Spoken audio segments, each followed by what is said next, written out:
So viral hit episode 58 में आप सबका स्वागत है।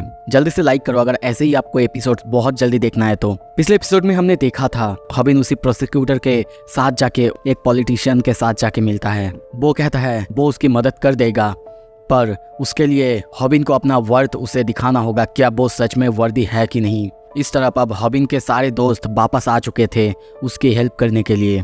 अब आगे एपिसोड के शुरू में हम ग्यूल को देखते हैं। ग्यूल बैठी हुई है और कहती है तो तुम क्या चाहते हो, बताओ क्या हेल्प चाहते हो तुम।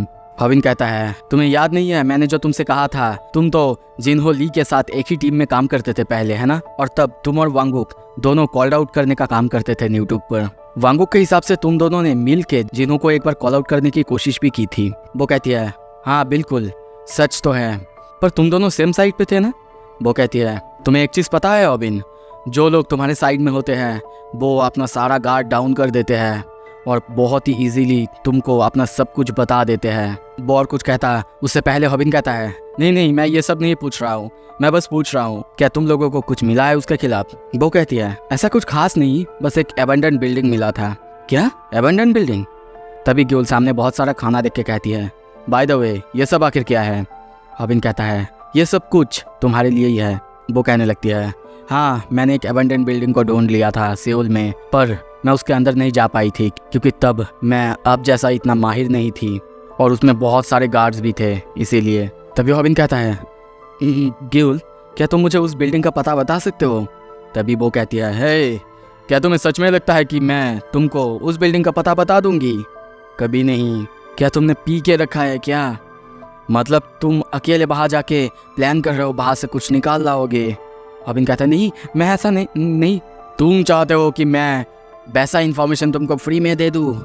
शट द फक अप और मेरे यहाँ से दूर हट जाओ और मैं तुम्हें मार डालूंगा अगर तुमने इस बात को वांगुक को बताया तो। सीन शिफ्ट होता है। तभी हम उसी बिल्डिंग को देखते हैं। वो कहती है वो बिल्डिंग तुम्हारे हाथों से बहुत दूर है, पर मेरे नज़रों से बिल्कुल नहीं। तभी देखते हैं वो तैयार होके आई है वहाँ पे और सोचती है आई एम ग्लैड, मैं तो इस बिल्डिंग के बारे में पूरी तरह से भूल ही चुकी थी, पर तुमने मुझे याद दिला दिया। और वैसे भी ये बहुत अच्छी बात है कि तुमको जिन्हो ली के बारे में खबर जानना है। मैं सारा खबर दे दूंगी और इस अपॉर्चुनिटी का यूज़ करूंगी और मैं वापस यूट्यूबर बन जाऊंगी। ऑल राइट चलो देखते हैं। अब समय आ चुका है मेरे वन पंच टीवी के सबसे स्पेशल मूव का, रोलिंग थंडर। और तभी देखते हैं वो घूमने लगती है, घूमते हुए वहाँ पे जाने लगती है। दूसरी तरफ सीन शिफ्ट होता है। सारे गार्ड्स को देखते हैं, वो सब आपस में बातें करने लगते हैं। क्या तुमने सुना? क्या सुना? अरे वही ना ओवरसीज़ के ब्रांच, वो लोग यहाँ पे आ रहे हैं। मैंने सुना कि 90 दिन है। दूसरा बंदा कहता क्या ओवरसीज़ ब्रांच? क्या तुम्हारा मतलब वो और कुछ कहता। तभी ज़ोर से आवाज़ आता है। वो लोग बहुत हैरान होते हैं, आपस में बातें करने लगते हैं। क्या तुमने सुना कि कुछ आवाज़ तो हुआ? तभी उस तरफ जाके भागने लगते हैं जहाँ से आवाज़ आया था। पर जब वो लोग वहाँ पे जाते हैं देख के बहुत हैरान होते हैं क्योंकि वहाँ पे एक छोटा सा टॉय पपी था जिसमें से आवाज़ आ रहा था। उस पपी को उठा के वो लोग हंसने लगते हैं और कहने लगते हैं अरे हमारे साथ ऐसा मजाक आखिर कौन कर सकता है, बटन को दबाओ यार, बटन को दबाओ। उनके पीछे हम ग्यूल को देखते हैं। वो लोग कहने लगते हैं ये ज़रूर योंगजिन ने किया होगा, ये उसी का काम हो सकता है, वो हमेशा प्रैंक करता रहता है। दूसरी तरफ ग्यूल अब उस बिल्डिंग के अंदर आ चुकी थी। वो अपना कैमरा निकाल लेती है, सब कुछ रिकॉर्ड करने लगती है। तभी सामने कुछ बैग्स को देखती है। उन सारे बैग्स को बंधा हुआ देख के वो सोचती है क्या स्नैक्स, और तभी दौड़ के जाके बैग्स को खोलने लगती है और कहने लगती है यहाँ पे इतना सारा स्नैक्स क्यों है? जिन्हो ली तुम आखिर क्या करने की कोशिश करते हो यू बास्टर्ड। और वो सारे बैग्स को खोलने लगती है, पर तभी बहुत हैरान होती है बैग्स के अंदर देख के क्योंकि वहाँ पे मरे हुए मंकीज की बॉडी, उनका सर, सब कुछ था। वो सब कुछ रिकॉर्ड करने लगती है और सोचती है मुझे तो लगा था कि ये कुछ बुरा है, पर ये तो बस एक नॉर्मल मंकी क्रॉप्स है। हो सकता है ये जो सारे मंकीज है ये सारे स्पीसीज ख़त्म होने वाले हैं। मुझे पहले ही शक था जब वो अपना चैनल एनिमल्स के बारे में बनाया करता था, उसमें एनिमल्स के बारे में वीडियोस डाला करता था। वो सच में कुछ तो गलत चीज़ें कर रहा है।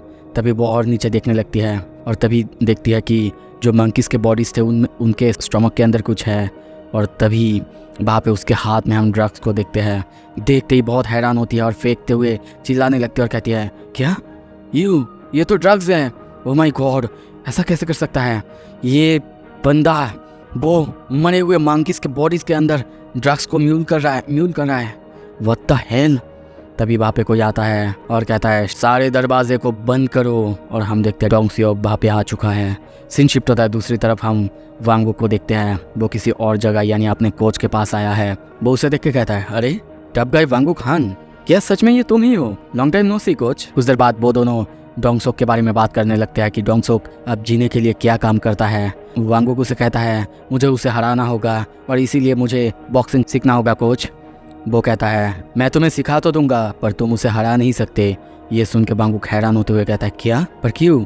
वो कहते हैं मैं ये इसीलिए कह रहा हूँ कि तुम उसे हरा नहीं पाओगे। हाँ, हो सकता है उसे देख के नहीं लगता है, पर उसके वैसा बॉडी होने के बावजूद वो एक जीनियस है। यहाँ तक कि उसने चैंपियन का खिताब भी जीता है। तुमने बहुत दिनों से बॉक्सिंग नहीं सिखाया बच्चे। पर तभी वांग वुक कहता है क्या आपको लगता है कि आपके ये कहने से मैं पीछे हट जाऊँगा? ये सुन के कोच हैरान होते हैं।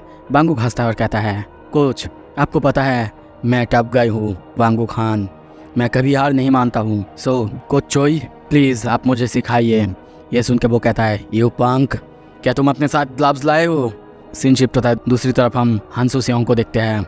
वो सामने देखते हुए कहता है क्या तुमको और ताकतवर बनना है? क्या कहा तुमने अपना नाम? तभी देखते हैं तेहुन अपने साथ योनजू को अपने पापा के पास लाया था। योनो अपने आप को इंट्रोड्यूस कराते हुए कहता है nice to meet you sir, मैं हूँ तेहुन का दोस्त योनजी।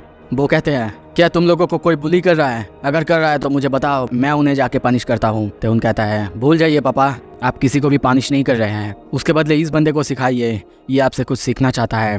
पर तभी तेहुन कहता है अगर आपको बुरा ना लगे एक बात पूछूं, आप तो ताइक्वांडो सिखाते हैं पर मैं कराटे प्रैक्टिस करता हूँ।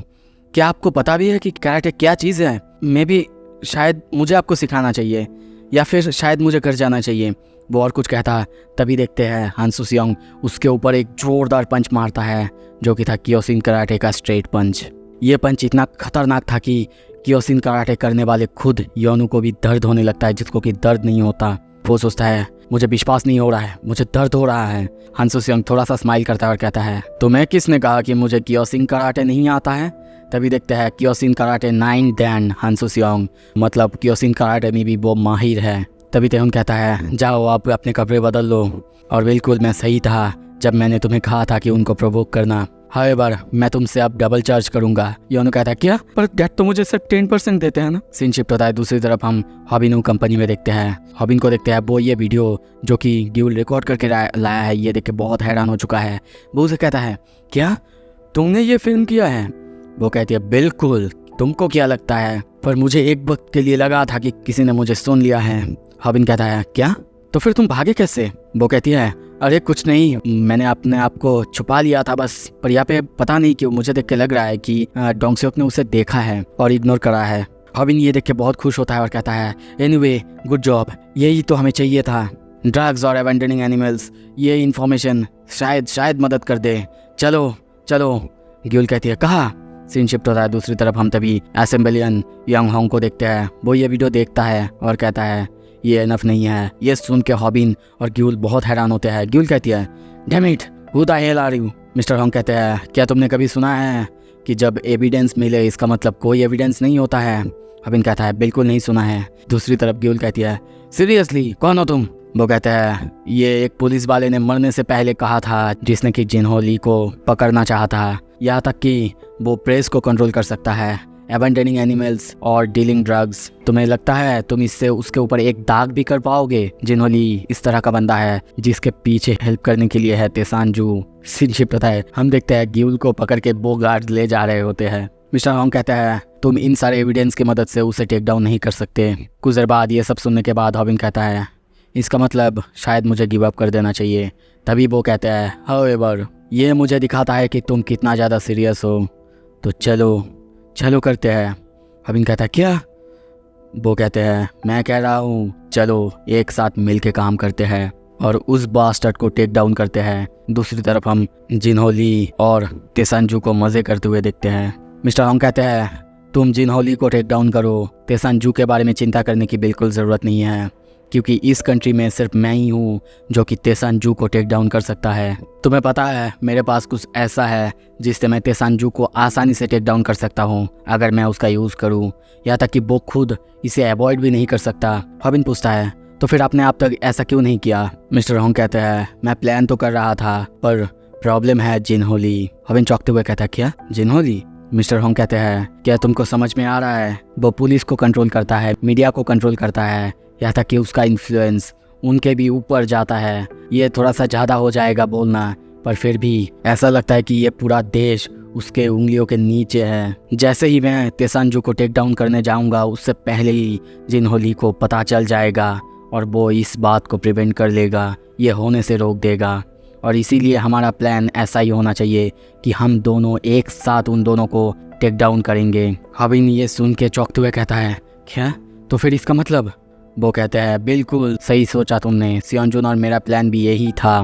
पहले तो मैं उसके ऊपर विश्वास नहीं करता था पर बाद में मैंने अपना मन बदल लिया था क्योंकि वो बहुत ज़्यादा सीरियस था। तो अब समझ में आ रहा है बच्चे किसके जैसे इंसान को तुम कॉल आउट करने वाले हो। तभी हॉबिन कहता है आई एम सॉरी। वो लोग ऐसे बात कर ही रहे थे, तभी देखते हैं गिल सो रही थी और झट से उठती है और कहती है मैंने और कुछ भी सुना था, कुछ ओवरसीज ब्रांच के बारे में। ये सुनते ही मिस्टर होंग कहता क्या ओवरसीज ब्रांच? आखिर क्या था? वो कहती है हाँ कुछ गार्ड्स बात कर रहे थे एवेंडेंट बिल्डिंग में जहाँ पे मैं गई थी। वो लोग बात कर रहे थे कोई जिनहोली के ग्रुप के अलग मेंबर्स जो कि बाहर रहते हैं 90 डेज के अंदर यहाँ पे आने वाले हैं। वो कहते हैं तो फिर तुम मुझे ये अभी क्यों बता रही हो? क्योंकि आपने पूछा ही नहीं ना यू एसोल। भाई इस बंदे को कोई डर नहीं है, इसे पता नहीं है कि किसको क्या बोल रही है। कुछ देर बाद देखते हैं मिस्टर होंग ड्रेस पहनते हुए कहता है दैट्स इट, अब उसको जाके पकड़ो। हॉबिन को अभी भी समझ में नहीं आता। वो कहता है क्या मतलब? तभी मिस्टर होंग कहते हैं बिल्कुल जिसके बारे में हम बात कर रहे हैं वो लोग हैं जिनहोली के सबऑर्डिनेट्स जो कि उसने अब्रॉड भेजा था। तुम्हें क्या लगता है वो लोग क्या ऐसे ही यहाँ पे वापस आएंगे? बिल्कुल नहीं, ये सब कुछ ड्रग्स की वजह से है। तो फिर जाओ अब उसे रेड हैंडेड पकड़ो और ऐसे ही हम जिनहोली को टेक डाउन कर सकते हैं। और ये कहते हुए वो वहाँ से चले जाता है। सीन शिफ्ट होता है, रात हो चुका है। गेउल के घर में देखते हैं गेउल धीरे धीरे बहुत ही आराम से बाहर जाने लगती है। तभी पीछे से सैमडैग आते हैं और चिल्लाते हुए उसको कहते हैं तुमको क्या लगता है कि तुम कहाँ जा रहे हो? तुम उसी बास्टर्ड हॉबिन से मिलने जा रहे हो है ना? गेउल डर जाती है और कहती है होली शिट पापा यू सी। पर तभी सैमडैग कहते हैं समय आ चुका है कि मैं अपनी बेटी की पैर को तोड़ दूं। मैंने तुमसे कहा था ना उस बास्टर्ड के साथ इन्वॉल्व मत हो। तभी गेउल चिल्लाती है और कहती है इनफ ऑलरेडी। सैमडैग बहुत हैरान होते हुए कहते क्या? गेउल को देखते हैं बहुत गुस्से में वो चिल्लाने लगती है आप हॉबिन को इतना हेट क्यों करते हैं बताइए मुझे। क्या आपको लगता है कि मुझे पता नहीं है कि आप ऐसा एक्टिंग क्यों करते हैं? सब कुछ आपके पास्ट इंसिडेंट की वजह से है ना? वो कहते हैं तुमको कैसे पता? पर गेउल उनकी बातों का जवाब ना देते हुए कहती है क्या आपको लगता है हमें पता नहीं चलेगा? आप अपने पास से भागना क्यों नहीं छोड़ते हैं बताइए, जबकि आप बस उसे प्रोटेक्ट कर सकते हैं। व्हाटएवर आप जो भी सोचिए। दरवाज़ा जोर से बंद करते हुए वो वहाँ से चली जाती है और कहते हुए जाती है पर एक चीज़ है जो कि आपको जानना चाहिए, ये बहुत ज़्यादा इररिस्पॉन्सिबल है कि आप ऐसे रहते हैं, आपको सब कुछ आता है, सब कुछ जानते हुए भी आप घर पे बैठे रहते हैं। सीन शिफ्ट होता है दूसरी तरफ, हम रूमी और वांगुक को देखते हैं। वो दोनों एक रेस्टोरेंट पे आए हैं। भूमि कहती है तो तुम बोल रहे हो कि तुम बॉक्सिंग के लिए यहाँ और बाहर जाया करते हो है ना, अलग अलग सिटीज में? वांगुक कहता है बिल्कुल, ये बहुत लंबी स्टोरी है। रूमी कहती है वाह ये तो बहुत अच्छी बात है, पर मुझे कुछ अजीब लग रहा है। हम दोनों इतना क्लोज कब हो गए कि हम लोग एक साथ कॉफी पीने आए हैं? ये सुन के वांगुक कहता है हाँ तुम सही तो कह रहे हो, ये काइंड ऑफ फनी तो है। तभी रूमी कहती है ओह एक चीज़ है जो कि मुझे तुमसे पूछनी थी, तुम और तुम्हारी बहन हमारी मदद क्यों कर रहे हैं? ऐसा नहीं कि तुम दोनों का जिनहोली से कुछ बदला लेना है या फिर उसने तुम्हारे साथ कुछ किया है, और ऐसा भी नहीं कि तुम दोनों दुश्मन हो। तो फिर क्यों? पैसे के लिए? पर मुझे नहीं लगता कि ये पैसा हो सकता है। मुझे जितना पता है तुम्हें और गियुल को जिसने यूज़ किया था वो था सिर्फ सियोंजुन बिएक। ये सुनकर वांगुक तभी कहता है दैट्स अ गुड पॉइंट, पर अगर मैं सच बोलूँ तो मुझे भी नहीं पता। पर मन में सोचता है रूमी ऐसा कोई स्पेशल रीज़न नहीं है, I am just really sorry, और बस मैं चाहता हूँ कि तुम हमेशा सेफ रहो, बस इतना ही। सीन शिफ्ट होता है रात में, हम देखते हैं हॉबिन और गियुल को वो लेडी यानी प्रोसिक्यूटर छोड़ने आई है। हॉबिन उसे थैंक्स कहता है पर गियुल कहती है थैंक्स? मैं उसे क्यों थैंक्स कहूँगी? ये लेडी, ये ओल्ड लेडी आखिर है कौन? हॉबिन कहता है जो भी हो इसने तुम्हें घर तक पहुँचाया है ना, तो जाओ थैंक्स कहो इसे, और इसके बाद जब आओगे फ्रंट सीट पे बैठना। ये थोड़ा सा रूड हो जाता है पता है ना तुम्हें? हॉबिन कहता है हाँ मैं सोचूंगा इस बारे में। यह सुन के ही उसे गुस्सा आ जाता है और वो कहती है गेट लॉस्ट। सिगरेट के पैकेट देखती है, वहाँ पे देखती है कि कोई भी सिगरेट नहीं है। सीन शिफ्ट होता है कुछ देर बाद, हम उसे एक स्टोर से सिगरेट लेके बाहर आते हुए देखते हैं। सिगरेट लेके वो एक खाली सड़क से आ रही थी और सिगरेट पीते हुए सोचती है क्या मेरा एज इतना ज्यादा हो चुका है, उनको मुझे ऑलरेडी बुलाना पड़ा। पर वो और कुछ सोचती तभी उसके पीछे एक बंदा इंजेक्शन लेके उसको मारने आता है। किसी तरीके से वो उस बंदे के अटैक से डॉज करता है और जब पीछे देखती है कि वो सारे बंदे उसकी तरफ बहुत गुस्से की नज़र से देख रहे थे। देख के ऐसा लगता है कि आज वो उसे मार ही देंगे। तभी सीन शिफ्ट होता है, हमें सुनाई देता है हमने उसे ढूंढ लिया है बॉस, जो कि सियोंजुन की मदद कर रहा है। डोंगसो कहता है क्या, कौन है वो? डोंगसो कहता है वो एक प्रोसिक्यूटर है बॉस। जिनो कहता है क्या हम नॉर्मल चीज़ें नहीं कर सकते जैसे कि हम हमेशा करते हैं? पर डोंगसो कहता है पर बॉस एक प्रॉब्लम है, शायद चीज़ें वैसे नहीं जाए जैसे कि होना चाहिए क्योंकि आपको उसकी फैमिली के बारे में। पर उसकी बात काटते हुए फिर से जिनो कहता है डोंगसोक बस आगे बढ़ो, अब तक हमने कब हमने केयरफुली किसी को मारा है। तभी सीन शिफ्ट होता है, हम देखते हैं प्रोसिक्यूटर को बहुत सारे बंदे मिलकर घेर चुके हैं। उसे बिल्कुल समझ नहीं आ रहा है कि ये सारे बंदे उसके पीछे क्यों पड़े हैं। ऐसा लग रहा है कि वो सब उसको मारने आए हैं। वो सोचती है आखिर इनके साथ प्रॉब्लम क्या है, ये लोग तो पब्लिकली मुझे मारने आए हैं। तभी वो लोग उसे मारते हम देखते हैं एक बंदे के ऊपर एक फ़ोन आके गिरता है। तभी वहाँ पे हम हॉबिन को देखते हैं, वो चिल्ला के कहने लगता है कौन हो तुम लोग, ऑलरेडी थोड़ा सा सब्र रखना, मैं जल्दी ही पुलिस को बुलाता। वो और कुछ कहता, वो सारे बंदे उसकी तरफ गुस्से में देखते हैं। हॉबिन उनके हाथ में इंजेक्शन देखता है और बहुत ज़्यादा डरते हुए सोचता है क्या वो क्या है, एक नीडल? किसी के पास अगर नीडल हो उनके साथ कैसे फाइट करा जाए, ये तो मैंने कभी सीखा ही नहीं। अब मैं क्या करूँ अब मैं? वो बहुत डर चुका है। वो बंदा उसके पास उसे मारने के लिए आता है, पर तभी देखते हैं एक पर्स वहाँ पे आता है और उस इंजेक्शन को रोक देता है। उसके पीछे यानी हॉबिन के पीछे हम सैम डेक को देखते हैं। सैम डेक उस बंदे को रोकते हुए कहता है तुमने कहा था ना कि तुम सीखना चाहते हो कि कैसे फाइट करते हैं, अगर ऐसा ही है बच्चे क्लोज अटेंशन दो, लोग अब से मरने वाले हैं। और तभी एक एक करके वो सबको धोने लगता है और फिर से कंटिन्यू करते हुए कहता है अब से सारे लोग डिस्ट्रॉय होने वाले हैं। तो बच्चे ऐसी चीज़ें होते हैं जब तुम मुझसे सीखते हो कि कैसे फाइट करते हैं। तो बच्चे बताओ मुझे क्या तुम ये सब कुछ हैंडल कर पाओगे? उसको हम तभी खड़े हुए देखते हैं, सारे के सारे बंदों को उसके नीचे गिरा हुआ देखते हैं, सबकी हालत बहुत ख़राब हो चुका है। सैम डेक तभी कहता है मैंने तुम्हारी वीडियोस को देखा, मैंने देखा कि तुम अब तक क्या कर रहे थे, पर जो मैंने देखा वो देखने के बाद मुझे विश्वास नहीं हुआ। तुमने सच में उन सारे टेक्निक्स को कॉपी कर लिया था जो भी मैंने सिखाया था। तुमने मुझे दिखाया कि तुम आखिर किस तरह की बंदे हो। हॉबिन तुम बस मेरे जैसे हो। तुम्हारी वीडियोस देखने के बाद तुम्हें पता है मैंने सीखा कुछ तुमसे, कुछ ऐसा जैसे कि कैसे ब्रेव बना जाए, कैसे इतना साहस लाया जाए अपने मन के अंदर। और इसीलिए मैंने डिसाइड कर लिया अब से मैं अपने पास्ट से भागूंगा नहीं बल्कि उसे फेस करूंगा ताकि फ्यूचर में सब कुछ अच्छा हो। तो अब मैंने बहुत कुछ बोल लिया है, बहुत दिन हो चुके हैं मेरा कोई स्टूडेंट नहीं था, अब से मैं तुमको एक लिविंग वेपन बनाने वाला हूँ। वो हॉबिन की तरफ बहुत ही सीरियस होते हुए देखते हुए ये कहता है। हॉबिन हैरान होते हुए बस सैम डेक को देखने लगता है। सो अब होने वाला है हॉबिन का रियल फाइट, हॉबिन का रियल ट्रांसफॉर्मेशन। अगर आपको देखना है प्लीज़ यार सब्सक्राइब कर लो। Thank you so much. Video अच्छा लगे तो लाइक कर दो।